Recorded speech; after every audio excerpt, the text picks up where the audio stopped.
bienvenue, surtout aux personnes qui regardent la rediffusion, parce que cette portion-là est souvent vue par la rediffusion. Alors bien sûr, j'ai déjà répondu dans le chat à Christopher, Muriel, Julie, Maximienne qui sont déjà là, et toutes les personnes qui ont attendu avec impatience la notification, comme quoi le live était en train de commencer. Aujourd'hui, on reçoit les collaborateurs et les collaboratrices de la Maïf pour répondre à toutes vos questions. On va parler en particulier de l'open source. Et vous verrez que à la Maïf, l'open source, ça a du sens, c'est aligné avec leur mission. On aura le temps de répondre à toutes vos questions. Il y a 2 collaborateurs et 2 collaboratrices qui sont là pour répondre aux questions. On lance le générique pour que tout le monde ait le temps de s'installer sur la notification, etc. Et puis pendant ce temps-là, je suis content, je vous redis bonjour, dites bonjour dans le chat. À tout à l'heure.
Hop. Et ben, merci beaucoup à tous et à toutes qui avaient posté vos commentaires dans le chat. Merci Camille.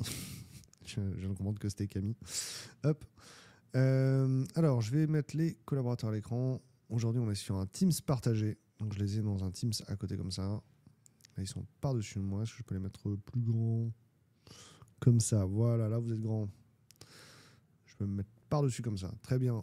Hop, on voit bien donc Vanessa, Clémence, Guillaume et François. Alors, je vais vous présenter un par un, une par une. Clémence, Clémence, toi, tu es au développement des compétences. Tu es RH, C'est ça. c'est ça? Bonjour tout le monde. Est-ce que tu fais plus de recrutement ou plus de RH? Alors le recrutement, c'est du RH, mais finalement, je sais pas, ça doit être moitié-moitié, je pense. Moitié-moitié. Alors, à ta gauche, tout le monde voit Vanessa. Tu es développeuse. Toi, en C'est plus, tu ça. as fait plusieurs squads. Ça fait combien de temps que tu es Oui, oui, oui, développeuse à j'ai Maïf? changé. Je suis arrivée à la Maïf, ça va faire bientôt 2 ans. Ah ben, il va faire 2 ans. En bas à droite, on voit François. François, toi, tu fais la promotion de l'open source en interne, c'est ça? Ouais, bah, bonjour à toutes et à tous déjà. Moi, du coup, ouais, je suis responsable de la stratégie open source à la MAIF. Et en bas à gauche, on voit Guillaume. Donc, Guillaume, toi, tu es le CTO et tu vas nous parler de l'expérience salariée aujourd'hui. Absolument, bonjour à toutes et tous. Alors, les 4 grandes questions auxquelles on va répondre aujourd'hui, c'est donc déjà comment on va commencer par l'accompagnement des compétences, enfin l'accompagnement des talents IT, comment on accompagne les collaborateurs au sein de la DSI. C'est Clémence qui va nous en parler en particulier et on aura les témoignages des 3 autres collaborateurs ensuite. Le deuxième sujet, c'est comment la Maïf favorise un environnement propice au bien-être et à l'équilibre de vie des développeurs ou des informaticiens, des informaticiennes. Hop. Et donc, le troisième sujet, ça va être l'engagement open source. On avait déjà fait une vidéo avec ce sujet-là, sur ce sujet-là, avec François en particulier, mais on aura le temps de développer et de répondre à vos questions.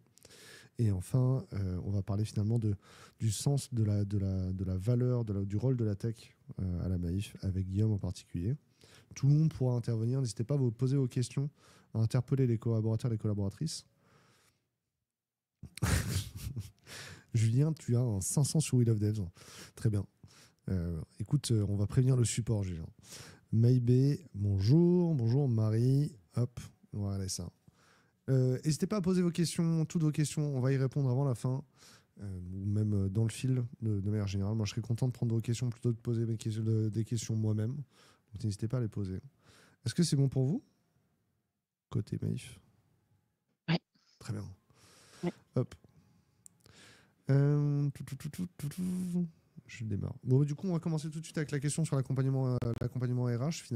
Pour commencer, Clémence, comment on fait pour que les gens ils aient la sensation, comment on fait pour qu'ils évoluent concrètement dans leur carrière dans une DSI? En général, enfin en tout cas, nous à la Maïf, on a 2 leviers principaux qui sur le papier vont être assez classiques, mais je vais détailler pourquoi est-ce qu'on fait un peu à notre façon. On a la formation et la mobilité. La formation, on peut parler de la formation très classique, je vais en formation, j'apprends quelque chose pendant 1 jour, 2 jours et puis après, je reviens travailler et j'ai appris des choses. Mais on sait souvent que ce genre de formation, très théorique, si on ne pratique pas derrière assez rapidement, on perd quand même, assez vite. Donc nous, ça existe, hein, chez nous parce que c'est quand même utile ce genre de format, mais on utilise aussi beaucoup, en fait, on a la chance quand même d'avoir, pas mal de développeurs dans l'entreprise et des lead développeurs et du coup, on a une guilde dev. En fait, qui permet, de faire ce qui marche bien, c'est-à-dire le partage entre pairs, les confs, les partages d'expériences, coder ensemble, envoyer les gens, dans des je sais pas, au DevFest, au DevQuest qu'on a à Niort, qui est super aussi.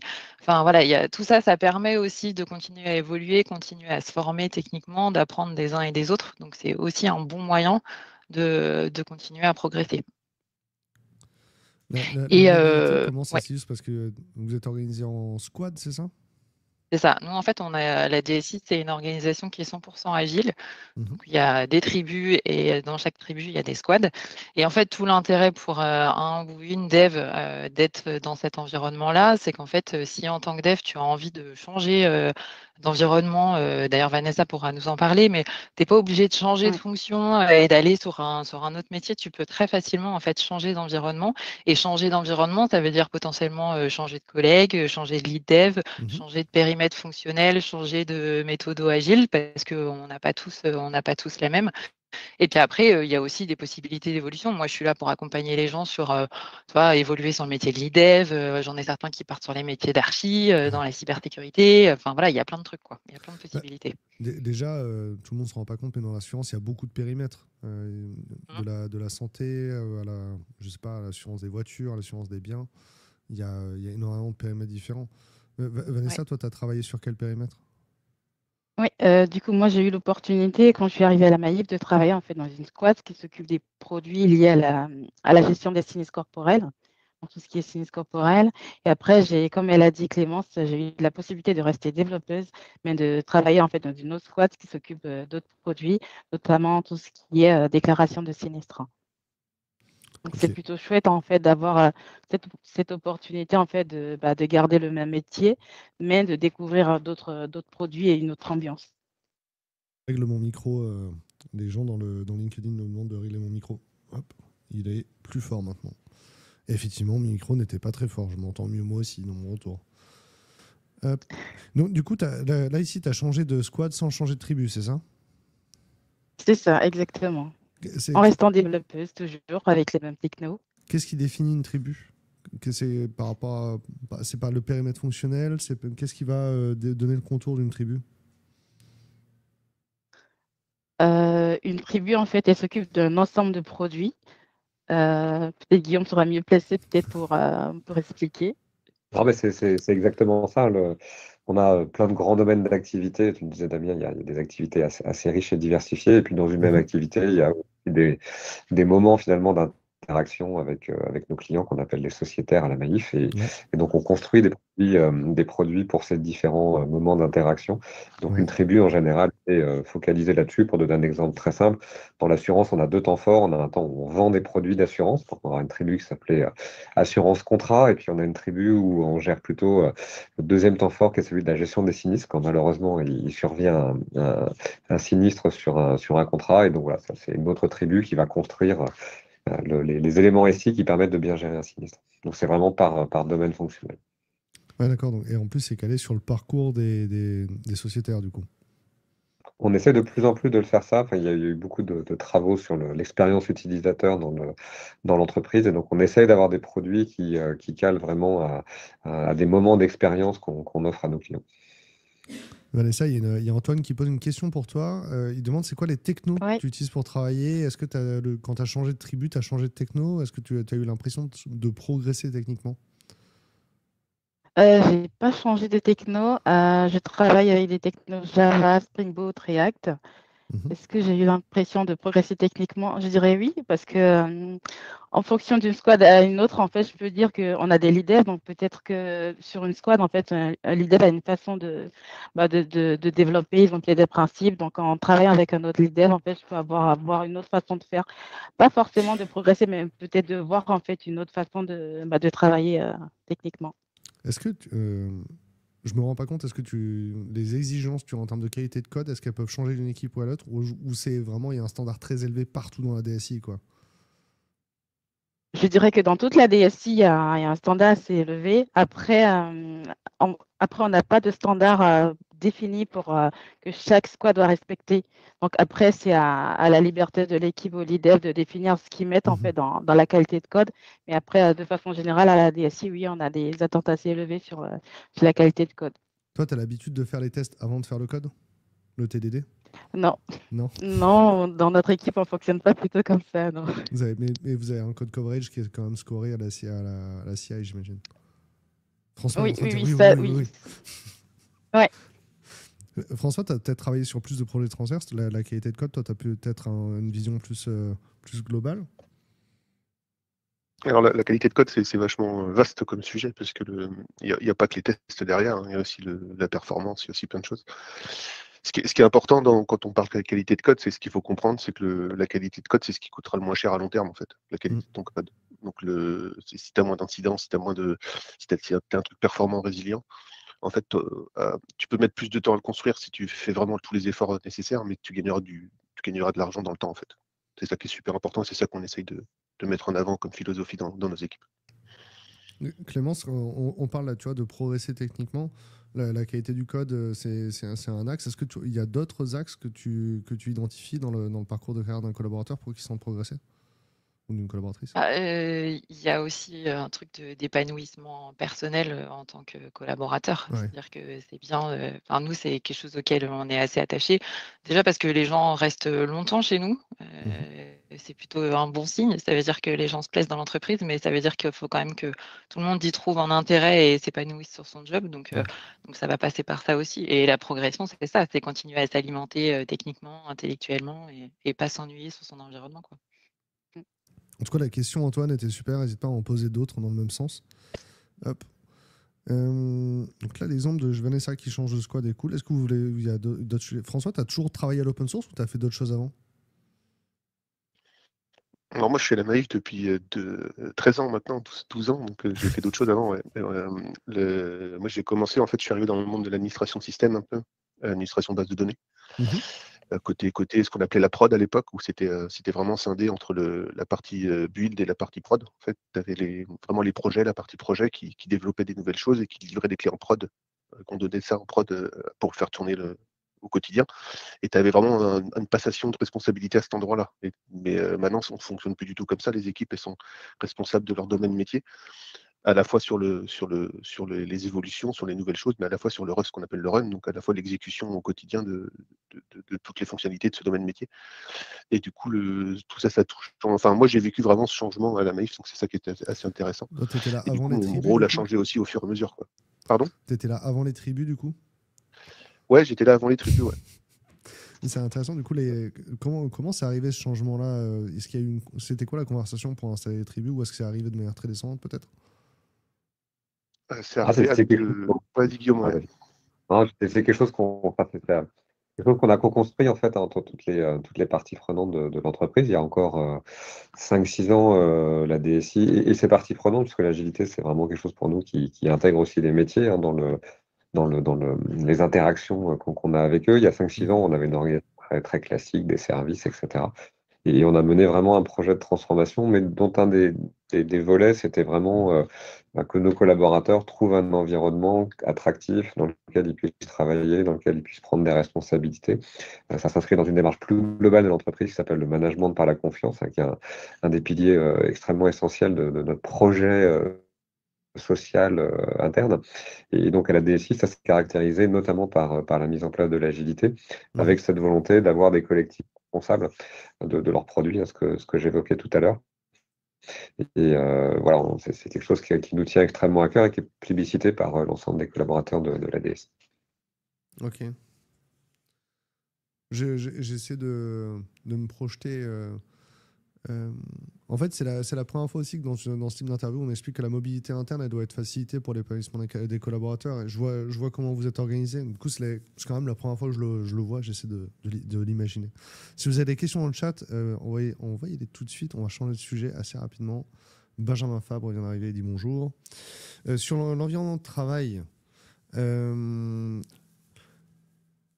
que Vanessa, tu peux nous expliquer c'est quoi la politique pour qu'il y ait un bien-être au travail? Est-ce que tu peux nous décrire en quoi toi tu l'expérimentes? Pour le bien-être au travail, pour moi, ça passe principalement en fait par un équilibre pro-perso.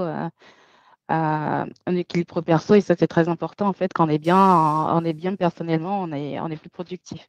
Du coup, à la Maïf, il y a pas mal de choses qui ont été mises en place. Par exemple, pour les parents, moi, je suis une maman d'un petit de 3 ans, donc j'ai eu l'opportunité d'avoir une place en crèche. La crèche était juste à côté de la Maïf, c'était pratique parce qu'en plus, je n'avais pas le permis l'année dernière. Sinon, on a des centres de loisirs directement sur le site. Félicitations. Oui, je l'ai eu. Ça va mieux. Ça va mieux, d'accord. Ton enfant va à l'école maintenant? Oui, il part à l'école. Du coup, vu que l'école est juste à côté, c'est pratique pour moi d'être en télétravail. Du coup, j'ai juste à marcher quelques minutes ou alors le déposer en 2 minutes pour aller à l'école. Donc, on a la chance d'avoir, moi par exemple, j'ai jusqu'à 12 jours de télétravail par mois. Je ne les prends pas forcément, mais en fonction du besoin, je fais du télétravail. C'est plutôt pratique. Et sinon, à la Maïf, on a beaucoup de jours de congé, donc ça nous permet en fait de passer plus de temps avec notre famille. C'est vraiment chouette. Moi, je dois avoir, je pense, un peu plus de 50 jours à l'année. Et sinon, en termes d'épanouissement professionnel, en fait, on a un suivi régulier avec nos managers Ouais. toutes les 3 semaines, en fait, pour évaluer, en fait, comment est-ce que ça se passe, notre quotidien et si on a des besoins particuliers. Du coup, en dehors de ces points, en fait, ils restent quand même à l'écoute. Donc, si on a un souci particulier, on peut en discuter. Ça ne veut pas forcément dire qu'ils vont accéder à toutes nos demandes, mais quand même, on se sent écouté et ça, c'est déjà un gros plus. Du coup, tu es quand même vachement autonome. Finalement, le manager, c'est toi qui le sollicite quand il y a un sujet sur lequel tu veux travailler, quoi. Si j'ai un sujet à discuter, oui, je peux le solliciter et quand il est dispo, on peut en discuter, oui. Alors, Antoine, la question sur open source, je la prendrai après. François dit, je comprends pas très bien quand ça parle de tech, mais sinon, ça donne très envie de bosser avec vous. Ok, très bien. Je vais rebondir là-dessus. Clémence, François, peut-être vous voulez rebondir sur cette partie-là où vous avez des expériences à partager? Ouais, Sur la excuse-moi. Vas-y. Vas-y, Clémence, vas-y. Sur la partie épanouissement pro-perso, je rejoins Vanessa. Là, moi, en tant que collaboratrice, c'est vrai que le temps de travail versus aussi le temps de congé qu'on a, c'est pas juste pour se dire se faire plaisir, on a Ouais. des congés, c'est que ça permet aussi d'équilibrer un peu et d'avoir du temps pour soi. Puis aussi, le campus est à Niort. Niort, c'est une ville de taille moyenne avec des transports gratuits, on peut faire du vélo. Enfin voilà, tout est fait quand même pour qu'on ait un équilibre de vie qui est quand même plutôt sympathique. Après, moi, j'utilise aussi pas mal tout ce qui va être les infrastructures sur le campus, parce qu'on a un gros campus et on a des infrastructures sportives, par exemple. Ouais. Moi, j'ai des cours de sport gratuits, accessibles à tous les salariés, et j'y vais entre midi et 2 ou le matin, par exemple. Il y a des terrains de tennis. On a une médiathèque aussi dont je profite pas mal. On peut emprunter des livres et bon, des DVD pour ceux qui ont encore des lecteurs DVD, mais voilà. Enfin, il y a cet aspect-là qui est quand même assez. On a de la chance en fait. On en a Le point que chance. tu mentionnes sur les transports, en vrai, c'est important. Enfin, en plus, mon enfant, il a 3 ans aussi, il se rend pas compte qu'aller à l'école à d'autres papas, c'est trop bien, quoi. Et avant, Mais c'est vrai. Enfin, ouais. il y a encore 6 mois avant la rentrée, je faisais 45 minutes de trajet le matin, 45 minutes de trajet le soir. C'est hyper fatigant, en fait, à la longue, et le bien-être, il se ressent fortement, hein. Toi, François, t'es un marathonien, presque? Non, pas vraiment. Disons que c'est un truc qui m'a beaucoup apporté quand je suis arrivé à la Maïf, c'est cet aspect accès facilité au sport entre midi et 2, par exemple, ou le soir. Typiquement, on a vraiment, comme disait Clémence, des infrastructures géniales là-dessus. On a un gymnase, on a des douches, on a des salles de sport. Enfin, il y a vraiment tout un tas de. Il y a des terrains de tennis. Enfin, on peut mettre ses baskets à midi, aller en 100 mètres, on est au bord de la rivière et on peut courir sur des chemins sans voiture et tout. Enfin, c'est vraiment je trouve pour l'équilibre pro-perso, cet accès au sport, c'est vraiment un facilitateur d'épanouissement, quoi. Alors, il y a On parle différents. beaucoup Ouais. on parle beaucoup de sport parce que c'est pas que il y a beaucoup de sportifs à la Maïf, hein, mais c'est Ouais. aussi parce que Maïf est vachement impliqué des associations et dans le sponsoring du sport aussi, parce que c'est des valeurs qui parlent à l'entreprise. Donc c'est pour ça que forcément il y a beaucoup de sportifs dans l'entreprise, quoi. Vous avez une mutuelle santé, en plus, finalement, promouvoir la mobilité, j'ai envie de dire, le fait que les gens soient en mouvement, c'est important. Ça fait partie de la bonne santé, quoi. Ça réduit les risques de santé. Je me trompe ou pas? Ok. Je vais réagir un peu aux commentaires. Ricardo, j'ai vu ton profil ce matin sur We Love Dash, j'ai répondu à ta question. Et Benjamin nous demande, en fait, alors jusqu'où vous pouvez gérer vos stacks? Est-ce que vous avez accès aux machines sur lesquelles sont déployées les applis? Alors, il y a quand même 2 sujets déjà. Enfin, François et Guillaume, vous avez des machines qui sont adaptées à votre travail. Vous n'êtes pas obligé de travailler tous sur des machines. Vous n'êtes pas coincé sur des machines à travailler dans un Citrix, quoi, par exemple, pour donner des gros mots. Est-ce que c'est bien correct? Alors, je pense pas que ça parle de poste de travail, sa question. Ouais, mais ça va avec, tu vois, sur le sujet du bien-être, quand même, tu vas avoir le bon travail, les bons outils pour travailler, Oui, ok. c'est quand même important, tu vois. Mais effectivement, Ouais, si on a parle une offre DevOps, de poste. j'imagine que les devs, ils doivent intervenir sur les machines. Ou alors vous avez du En- 0 SSH. Pour parler déjà de la question poste de travail, en effet, on a une offre poste de travail à la Maïf qui permet de choisir si on veut un poste Windows, un poste Apple ou un poste Linux. Donc là, ça déjà, c'est assez. Offrir les trois, je sais pas si ça se fait vraiment partout. Après, pour tout ce qui est question accès aux machines, alors on déploie plus vraiment sur des machines avec des serveurs web. Maintenant, on déploie on déploie des containers dans des infrastructures plus complexes, enfin qui sont simples pour le développeur, mais il n'a pas accédé au serveur lui-même en fait. Il accède à son container s'il veut, s'il a besoin. Mais ouais, on n'a plus cette logique de déployer sur un serveur une application, quoi. Ouais, j'imagine. C'est vrai que la question de Benjamin, les devs, ils font pas de SSH pour se connecter. Normalement, on fait pas ça. Hein. Mais pour le coup, tu peux le faire sur ton container si tu veux, mais tu as d'autres façons de faire. Mais et en production, on évite ce genre de truc. Mais de toute façon, l'aspect DevOps fait que la personne, quand on responsabilise les développeurs aussi sur la partie système. Donc, il y a vraiment par le développeur full stack, c'est pas que front-back, c'est aussi toute la connaissance d'un système d'exploitation Linux, par exemple, des choses comme ça. Après, en soi, nous, pour être clair, avec le cloud, que ce soit en interne, c'est la question que j'avais posée, c'est quoi avec les technos comme Kubernetes, ouais. on n'a plus vraiment ce besoin d'accéder aux machines virtuelles, qu'elles soient physiques ou virtuelles d'ailleurs. C'est quoi la même si c'est techniquement possible. C'est quoi la proportion cloud et on-premise? Vous déployez beaucoup dans le cloud aujourd'hui? Vas-y, Guillaume. Alors, en fait, on a une stratégie hybride où on déploie à la fois dans du cloud public et en interne, principalement sur les applications, en tout cas récentes. On a une plateforme OpenShift en interne. On a fait des choix assez forts sur cette question du cloud. La Maïf est une société qui est extrêmement engagée. Je vous invite à aller lire d'ailleurs notre charte numérique sur le site maïf.fr, très engagée dans la protection des données de ses clients. Et donc, on a fait des choix forts et donc on souhaite garder vraiment en maîtrise en interne tout ce qui est la donnée client, parce que c'est ça le patrimoine extrêmement important. Et nos clients nous confient finalement beaucoup de données sur eux-mêmes, sur leur habitation, sur leurs usages à travers les véhicules, etc. Donc, on traite plutôt dans le cloud, plutôt des aspects transactionnels. Donc, on va y retrouver notre site maïf.fr. On va y retrouver notre application mobile qu'on a entièrement réécrite en Flutter l'année dernière. Donc, voilà, on utilise le cloud pour des usages bien spécifiques. Nous, on a besoin de performance Internet, on a besoin de transactionnel, et on garde en interne dans des plateformes qui ont les mêmes caractéristiques de modernité. François a parlé de toute la partie conteneur tout à l'heure.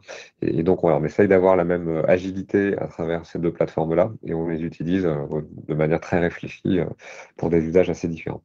Je vais du coup en profiter pour passer sur la partie open source. Yann, ta question, je vais la prendre juste après, mais du coup, celle d'Antoine était antéchronologiquement dans le passé. Je viens de faire un pléonasme incroyable. Et on a encore passé un mot compliqué dans ce webinaire. Est-ce que le fait de participer du site de l'open source, ça pose pas des soucis de sécurité ou de reverse engineering? François ou Guillaume, j'imagine, vous n'open sourcez pas n'importe quoi non plus. Alors, on n'open source pas n'importe quoi, mais dans tous les cas, si ça posait ce genre de problème, Linux ne serait pas open source. C'est vrai. C'est assez clair en fait. Le monde entier tourne sous Linux. Ouais. Je crois que c'est 90% des serveurs dans le monde, c'est des Linux. Et si ça exposait des problèmes de sécurité d'être open source, je pense que on n'en serait pas là.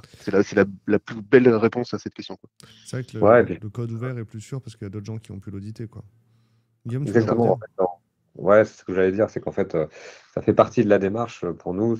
On écrit des composants qu'on met en open source. Vous pouvez aller voir sur le GitHub de Maïf. Il y a deux raisons à ça. On y reviendra. C'est un peu notre mission de contribuer aussi au bien commun. Et donc, c'est une manière pour la DSI de partager des communs numériques et de les mettre à disposition de tous.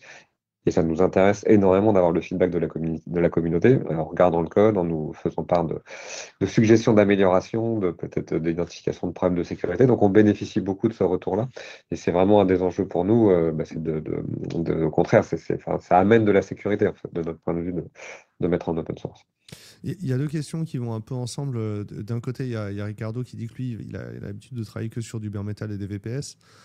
Et Yann demande c'est quoi le niveau d'entrée quand vous recrutez? Est-ce qu'il faut avoir une connaissance dans l'open source? Est-ce que du coup ça fait une barrière à l'entrée de recruter sur l'open source? C'est une expérience que vous pouvez avoir l'impression?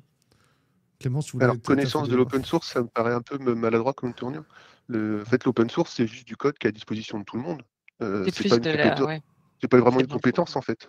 Ah oui, non, mais encore une fois, hein, le .NET, c'est vraiment du code ouvert, hein, même s'il est propriétaire, il peut être open. Hein, donc, il y a vraiment des gens qui. Enfin, par exemple, Vanessa, quand on en parlait, tu me disais, ah, moi, je fais pas l'open source, pourtant, tu fais du Java. Euh, Oui. on utilise l'open source tous les jours sans s'en rendre compte. Là, je suis dans Chrome. Si ça se trouve, voilà, il y a de l'open source sur Chromium. Effectivement, on l'utilise tous les jours. Clémence, tu voulais rebondir sur cette question-là? Oui, sur le niveau d'entrée, en fait, en termes de recrutement, alors c'est sûr qu'on a une certaine exigence en termes de compétences, mais c'est pas non plus quelque chose de très extrêmement dur. Faut pas, je sais que parfois, Maïf a la réputation d'être très, très, très exigeant en termes d'exigence de compétences. Ce qu'il faut se dire, c'est qu'en fait, le process de recrutement, il est le même pour tout le monde et ça passe systématiquement par une qualif technique avec nos lead dev. Mhm. Et dans cette qualif, il y a un lead code avec des petits tests à faire. Mais en fait, tout l'intérêt de cette qualif, c'est que déjà, c'est une qualif qui est faite avec les lead dev, donc vous pouvez discuter avec eux et c'est intéressant parce que c'est un peu nos gourous de la tech, donc du coup, on peut discuter avec eux. Et puis, en plus, nous, ce qui va nous intéresser, c'est pas vraiment le résultat des tests, c'est plutôt la façon dont c'est fait, la façon dont la personne cherche à résoudre les problèmes, la façon dont elle va peut-être se débrouiller. Enfin, voilà, c'est plutôt ce genre de choses qui va nous intéresser, quoi.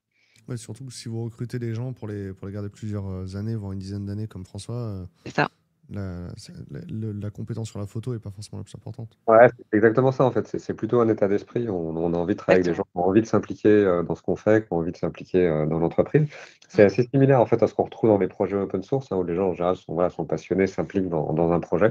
Ben, on Mm. cherche à avoir les mêmes méthodes de fonctionnement et puis voilà, ces tests-là, ça permet aussi à chacun d'interagir avec l'entreprise, de comprendre aussi, toucher du doigt un peu la promesse technologique hein, qu'on vous partage aujourd'hui et montrer que c'est pas juste un discours, mais c'est aussi une réalité au quotidien. Je crois que Vanessa en témoignait tout à l'heure. Donc voilà, on cherche en tout cas à avoir, à partager aussi ces preuves avec les gens qui nous rejoignent.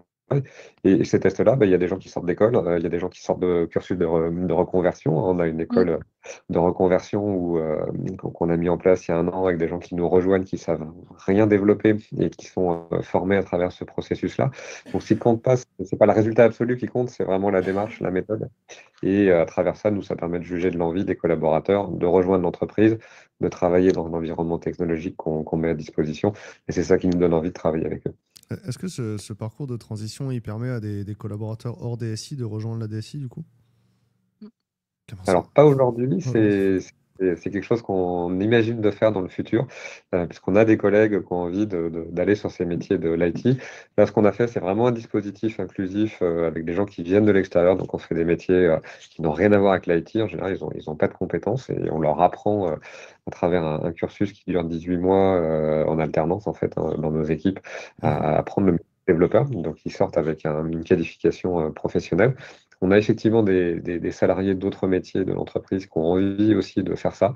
C'est un projet qui est en cours. On n'a pas encore statué sur la manière de faire, mais il y a de bonnes chances que ça voit le jour.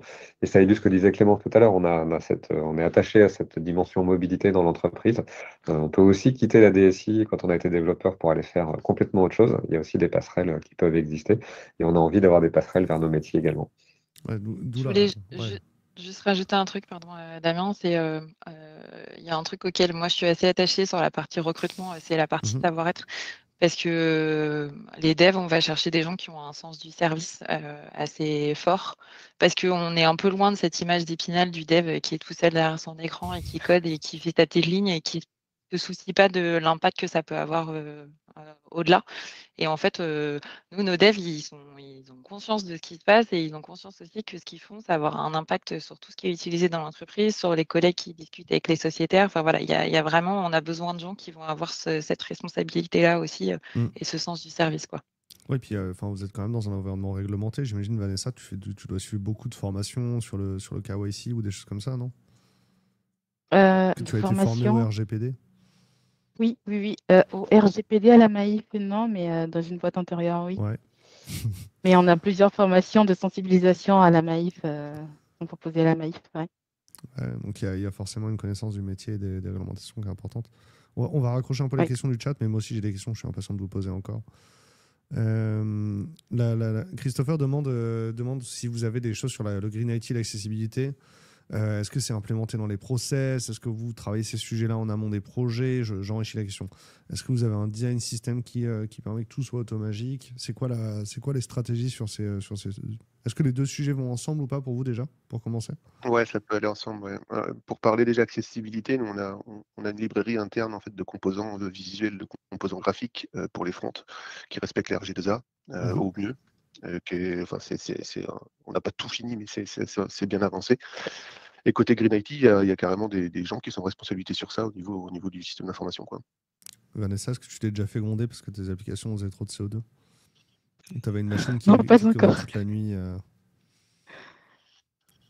En fait, souvent côté dev, c'est les environnements de test ou les différents environnements qui peuvent tourner alors qu'ils ne sont pas utilisés. Et c'est les premiers warnings qu'on se prend anti-Green IT, j'ai envie de dire. Mais finalement, on rappelle souvent que le côté Green IT, c'est plus le terminal qui a un impact des utilisateurs, qui a un impact carbone que les serveurs. Après, pour faire le lien avec l'open source, excuse-moi, il y a une petite anecdote sympa. Attends, excuse-moi Guillaume, il y a une petite anecdote sympa, c'est qu'on a une collaboratrice côté data science qui a contribué sur une librairie open source qui s'appelle Ecologit et qui permet de mesurer l'empreinte carbone de certaines fonctionnalités de l'intelligence artificielle. Donc tu en rejoins un peu tous les sujets se rejoignent. C'est vrai, t'as réussi à tout brancher. Mais ça permet de montrer aussi que vous avez les projets open source. Si on tape sur Maïf sur GitHub, on va trouver les projets open source. Mais du coup, vous êtes aussi encouragé à contribuer ou vous avez des personnes qui contribuent à des projets open source en dehors, quoi.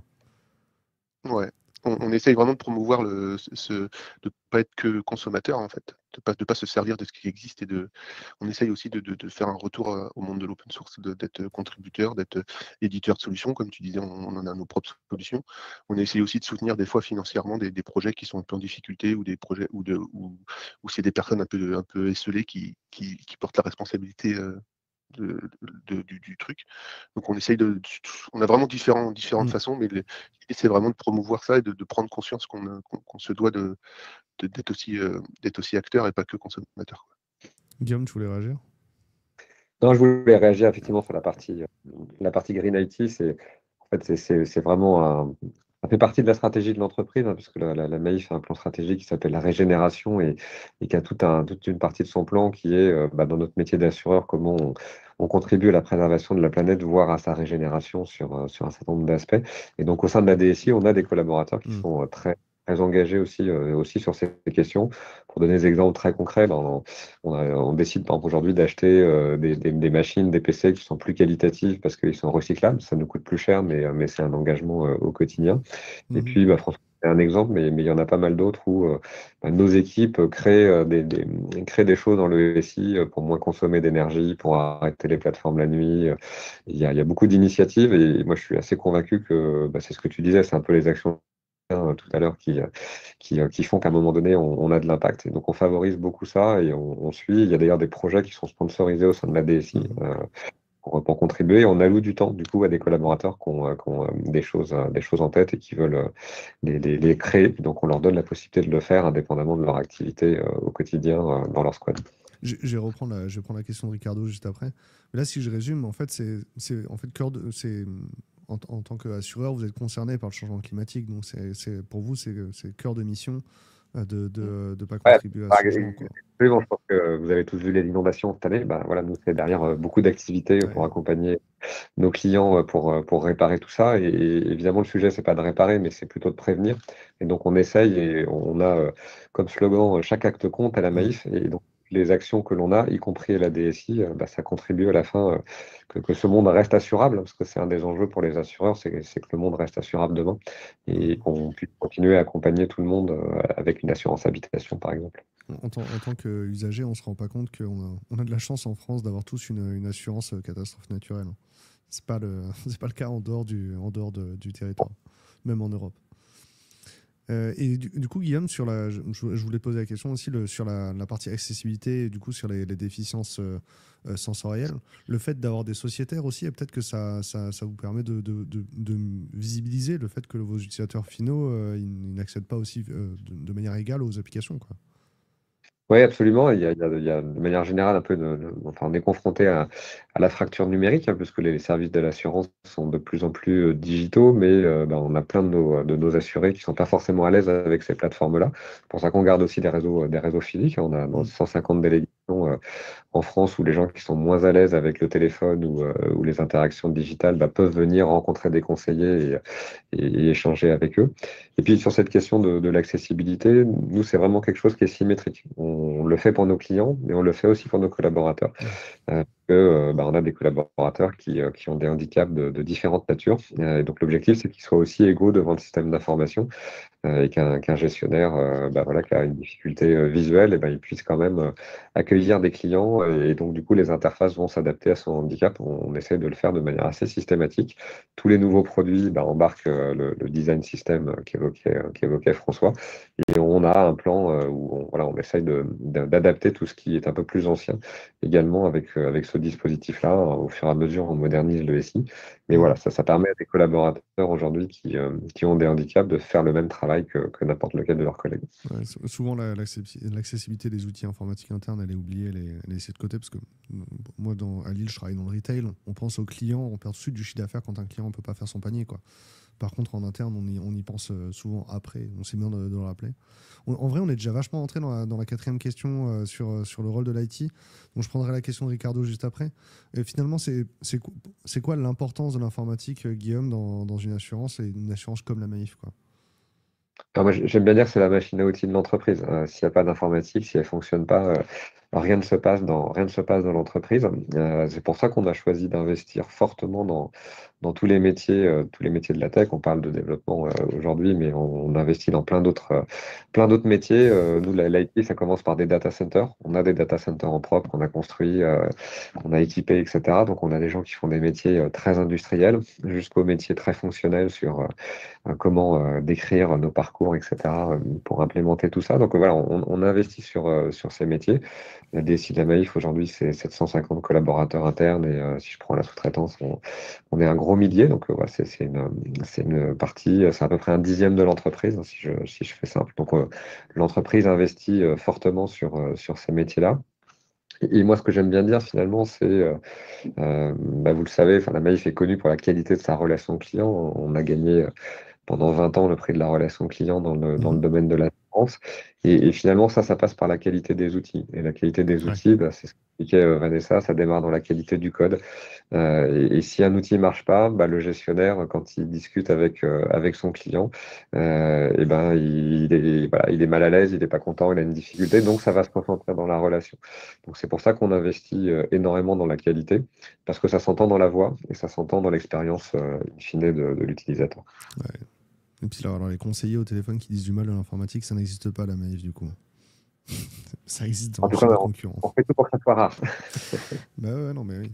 C'est en vrai, mais même, tu vois, par exemple, le SMS qui arrive pas, l'email qui arrive pas, c'est quand même je trouve dans une DSI, hein, donc c'est un des trucs les plus difficiles, tu vois. Genre, le mail part pas, c'est un des trucs les plus Ouais, difficiles à c'est enquêter, exactement. quoi. Alors, on n'est pas parfait, hein, c'est pas ça de mon message, mais en tout cas, on est très impliqué pour aller améliorer tout ce qui doit l'être et Ouais. essayer de faire bien du premier coup.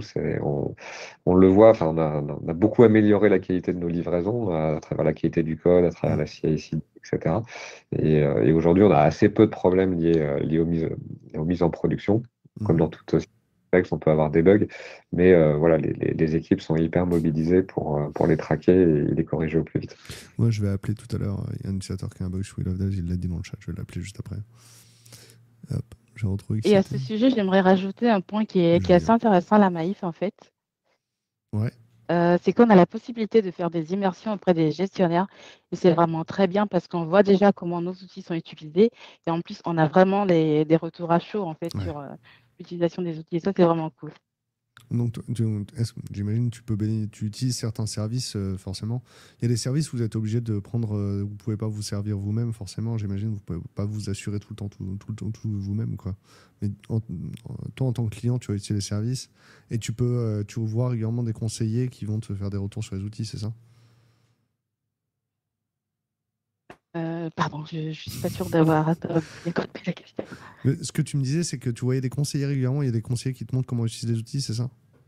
Oui, on fait des immersions auprès Ouais, de c'est des immersions, gestionnaires, par de exemple. gestionnaires. Moi, la dernière immersion que j'ai faite, c'était auprès de gestionnaires, en fait, Oui, qui prenaient des appels pour des déclarations de sinistres. Donc, je voyais vraiment comment, justement, je suis dans la squad d'Éclat, qui s'occupe de tout ce qui est déclaration de sinistres. ouais. Du coup, je voyais vraiment comment est-ce qu'ils utilisaient leur application.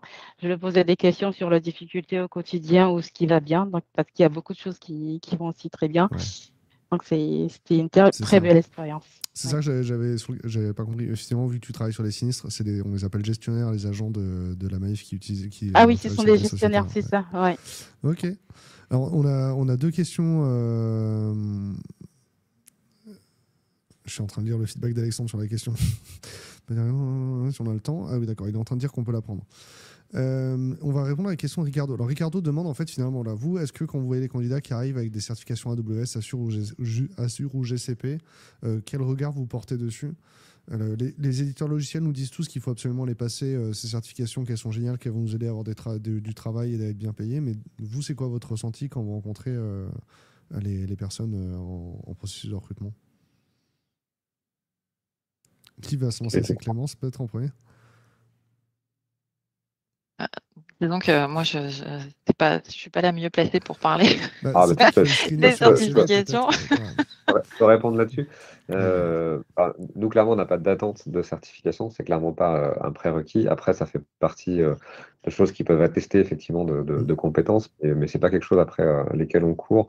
Enfin, Clémence l'a dit très bien. Nous, ce qu'on veut avant tout, c'est des personnes qui sont motivées, qui vont venir avec le bon état d'esprit et s'il manque des compétences, on a tout un dispositif dans l'entreprise qui permet de les acquérir relativement facilement. On a déjà fait l'effort d'avoir des équipes qui sont très compétentes et donc elles adorent partager toutes leurs connaissances au quotidien. Vanessa l'expliquait tout à l'heure. J'ai eu plusieurs lead dev, j'ai appris des choses différentes avec chacun d'entre eux. Voilà, on privilégie ça avant tout. Et puis si à un moment donné, quelqu'un n'est pas le mouton à cinq pattes que l'on cherche, il Ouais. lui manque la cinquième patte, et ben, on lui fera un parcours de formation qui lui permettront d'aller chercher ça. Comment tu décrirais du coup les qualités d'une personne qui va intégrer votre DSI? Ça peut être quoi? Des exemples de qualités qu'il faut que vous allez rechercher en fait? Ah, en fait, c'est assez simple si tu veux, parce que chez nous, on a des savoir-être définis dans Ah l'entreprise. ah. On appelle ça les marqueurs comportementaux, qui vont tourner autour de choses assez simples finalement, qui va être le fait de ce que je te disais, tu vois, sur le sens du service et être responsable de son Mhm. travail. C'est-à-dire qu'on est tous responsables de notre activité. Les gestionnaires dont on parlait, typiquement, ils sont responsables de la relation avec le sociétaire et du fait que le dossier soit traité, ce genre de choses. Côté DSI, c'est plus on est responsable du fait que ça fonctionne et que ça tombe pas et que les sociétaires puissent contacter leur assurance. Et tous les métiers, c'est ça. Mhm. Et on a aussi beaucoup de choses autour de. Alors, je vais prononcer le mot avec des énormes guillemets, la bienveillance, parce que c'est un terme qui est hyper galvaudé. Maintenant, tout le monde l'utilise. C'est un peu le baby-foot d'il y a 5 ans. C'est venez chez nous, on est bienveillant. Chez nous, on parle d'attention sincère. Mhm. Et c'est quelque chose auquel on est hyper attaché et qui, en fait, découle de l'activité de l'entreprise. Parce que si Ouais. tu veux, nous, on a cette attention sincère pour nos sociétaires. Comme disait Guillaume, ça se retrouve aussi dans l'entreprise. Et donc, on a cette attention sincère envers nos collaborateurs et on l'attend entre chacun de nous. C'est-à-dire qu'on est tous supposés avoir cette attitude les uns avec les autres. Ouais. En fait, il y en a un autre qui est hyper important au sein de la DSI et qu'on aime bien mettre en avant, c'est jouer collectif. Mm. On réussit parce qu'on travaille tous ensemble sur un sujet, on réussit pas les uns contre les autres. Donc on cherche pas des gens qui sont individualistes, qui veulent gagner en écrasant les autres. On cherche des gens qui veulent travailler dans nos équipes et qui ont envie de travailler en équipe avec tout le monde. Des fois on dit aussi make others successful. On réussit parce qu'on est un collectif fort, parce qu'on est un collectif intelligent et pas parce qu'on a des individualités avant tout. Ça a l'air de te parler, Vanessa. Est-ce que ça t'a fait penser à un moment, à une histoire en particulier? Une histoire en particulier, pas particulièrement, mais j'aimerais dire parler de la squad dans laquelle je suis, où ça se passe super bien, Ouais. où on s'entraide les uns les autres et c'est vraiment cool parce qu'on se fait grandir en fait et on réalise des belles choses. Après, on peut avoir des petits soucis, mais c'est bien de pouvoir, par exemple, si moi j'ai un sujet que je connais bien, en fait, je peux aider le collègue et vice-versa. Et c'est comme ça pardon, c'est comme ça qu'on grandit et qu'on réalise des belles choses. Pardon. Olivier dit que vous vous donnez vraiment envie de travailler à la Maïf, donc c'est vraiment chouette. On va prendre une dernière question sur l'IA. Du coup, aujourd'hui, est-ce que vous pouvez utiliser l'IA dans le développement? Est-ce que, j'imagine, si vous branchez un cursor, si un développeur quelque part dans l'entreprise branche cursor dans son IDE, ben, il va faire sortir plein de code source, donc ça va être encadré. Comment vous adoptez le sujet? Est-ce que vous avez Alors, tu peux avoir de l'IA dans plein de utilisation? domaines, en fait, Ouais. dans plein d'étapes dans le développement. Tu peux avoir l'IA qui est de l'aide au développement, hein, comme on Mhm. connaît tous, demander à Copilot de nous rédiger un truc. Alors là, ça peut permettre d'aller vite, mais c'est rarement de la grande qualité, il faut Mhm. faire très attention. Après, ça peut servir pour la qualité en termes d'automatisation de tests, de trouver des cas de tests automatiquement avec Ouais. l'IA générative, des choses comme ça. Ça, c'est des choses qu'on est en train qu'on va tester en fait dans le début d'année prochaine. Mhm. Après, l'utilisation par contre de Copilot, c'est déjà sur le poste de travail des développeurs, hein. Ouais. Ils peuvent déjà se servir d'IA générative. Du coup, j'en profite pour dire bonjour à Mickaël, parce qu'il me semble qu'on a déjà travaillé ensemble il y a quelques années. Il nous Peut-être confirme. encore plus que ce que disait François sur l'IA. On essaie d'avoir une approche un peu singulière. En fait, des composants comme Copilot, c'est des choses qu'on met à disposition, les développeurs peuvent l'utiliser. À l'inverse, ils ne sont pas obligés. Et on a des gens qui utilisent ça, qui adorent utiliser ça. On en a d'autres qui ont moins envie. Et donc, voilà, il n'y a pas de règle. Ça fait partie des technologies disponibles. Et voilà, chaque squad de déterminer ce qu'ils veulent faire ou pas. Et voilà, on est assez attaché à cette liberté de choix. Évidemment, il y a un cadre dans lequel on est parce Ouais. que on est une boîte du secteur financier, c'est régulé, il y a plein de problématiques de sécurité à respecter, mais on essaie de laisser de l'autonomie aussi dans les équipes sur leur façon de travailler. Est-ce que ça sert encore de faire de la code review quand le code a été généré par une LLM finalement? Oui. Ok, oui. Ok. Oui. Ça fait pas de miracle, hein. C'est une aide, mais ça fait pas de miracle. Il n'y a pas de miracle. Ça peut être intéressant, Vanessa, que tu expliques ce que vous faites en termes de review, justement, de pair à pair, etc., dans ta squad. Déjà, on utilise GitHub Copilot, donc c'est vraiment une aide qui permet, pour moi, je l'utilise par exemple surtout pour éviter de taper du code un peu redondant, tu sais, Ouais. qui n'a pas vraiment de faute valeur intellectuelle ajoutée. Et Mhm. sinon, oui, on a un système où quand je développe ma feature, ou alors si je résous un bug, j'ai ma branche, je fais la pull request et Mhm. j'ai un de mes collègues en fait qui va me faire des revues. Donc on a toujours des revues malgré l'utilisation de l'IA. Ah oui, mais non, mais alors, est-ce que tu penses que demain c'est l'IA qui va faire une première revue sur ton code, tu vois? Oui, et ça s'existe déjà. Et je crois qu'il y a une extension, elle est peut-être déjà disponible, GitHub Review. Bah Je ouais. pense qu'elle est déjà disponible. On l'a peut-être pas la Maïf, hein, qui permet en fait de faire une première revue de code. Oui, Je ça vais je pense que. peut-être l'activer chez Will of Devs, hein, si, je vais la chercher pour voir si elle existe. Parce que moi, c'est vrai que c'est eux qui éditent Copilot, donc c'est vrai que sur une pull request, on pourrait s'attendre à ce que Copilot il fasse tout seul la review en disant bah non, là ici le code il est bizarre. Ça pourrait être rigolo. Mais en tout cas, l'exemple est chouette. En tout cas, l'exemple, François, de faire générer des cas de tests auxquels tu n'aurais pas pensé toi en tant qu'humain, je trouve ça intéressant. On l'avait jamais proposé encore. Eh bien, on valide. C'est les dernières questions. Est-ce que vous avez un mot de conclusion? Il faut conclure, me dit la prod. Est-ce que vous avez un mot de conclusion ou pour donner une dernière chance de poser des questions? Il y a une petite latence sur LinkedIn. Qui a envie de se lancer en premier? Vous avez l'air d'hésiter. Vanessa, tu as l'air motivée, c'est parti. Qu'est-ce que tu Un retiens, mot de Vanessa, de l'échange? conclusion de cet échange-là, Ouais. je dirais plutôt que la Maïf, c'est bien. Ça fait 2 ans que j'y suis. Mhm. C'est vrai qu'au début, j'ai eu des petits soucis, mais grâce à l'écoute de la hiérarchie et des marqueurs comportementaux dont elle a parlé, Clémence, en fait, j'ai pu trouver ma place et je me sens beaucoup plus épanouie. Tu te sens Donc, valorisé. venez. Super, venez. Super. Clémence, Guillaume, François, est-ce que vous avez un mot pour conclure?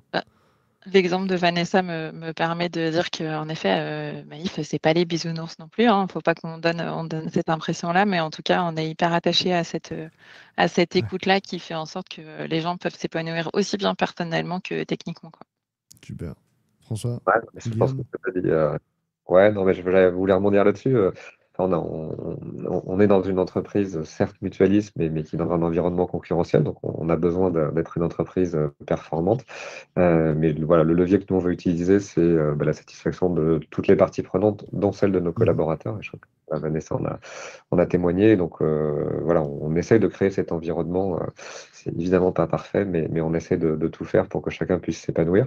Et on accueille vraiment tout type de profil. Donc si vous avez envie de nous rejoindre, je dirais, quel que soit votre parcours, quelle que soit votre expérience, n'hésitez pas à candidater. Votre candidature sera toujours regardée avec attention par Clémence et ses collègues. Et puis voilà, on vous a expliqué le process. On sera ravis de vous intégrer dans ce processus de recrutement. N'hésitez pas à candidater. Et c'est sur Niort. C'est sûr, non. Oui, c'est ça. Dans un super campus. C'est une des questions que je n'ai pas posées, mais en fait, il y a beaucoup de gens qui rejoignent vos effectifs qui ne sont pas niortais à la base. Ils s'installent à Niort pour venir chez vous. Ouais. C'est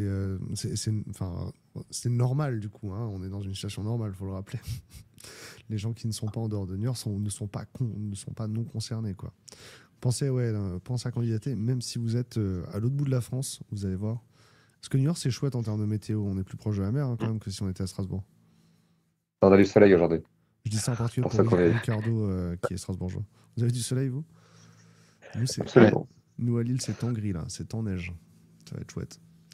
François, c'est quoi ton mot de conclusion des 13 ans? Mon mot de conclusion, ça serait de dire que c'est assez cool, en fait, de bosser dans une boîte où on se sent en adéquation avec les valeurs qu'elle défend, que ce soit social, environnemental, tout ça. Et que c'est, alors je parle pas de tech du coup, mais moi c'est quelque chose où je m'y retrouve beaucoup.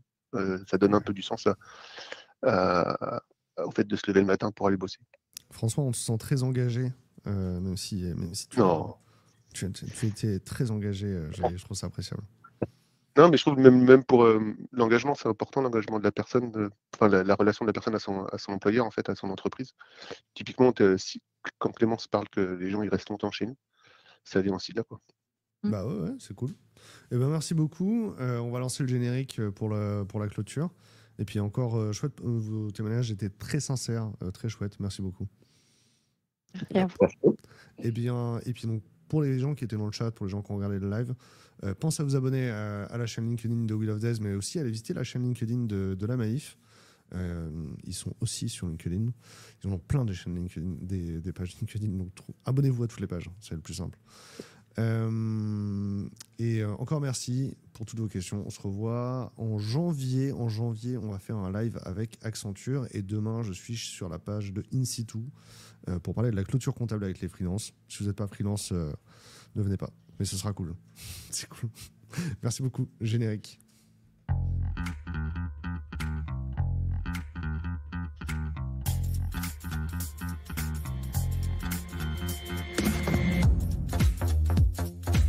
Pardon, j'ai pas entendu.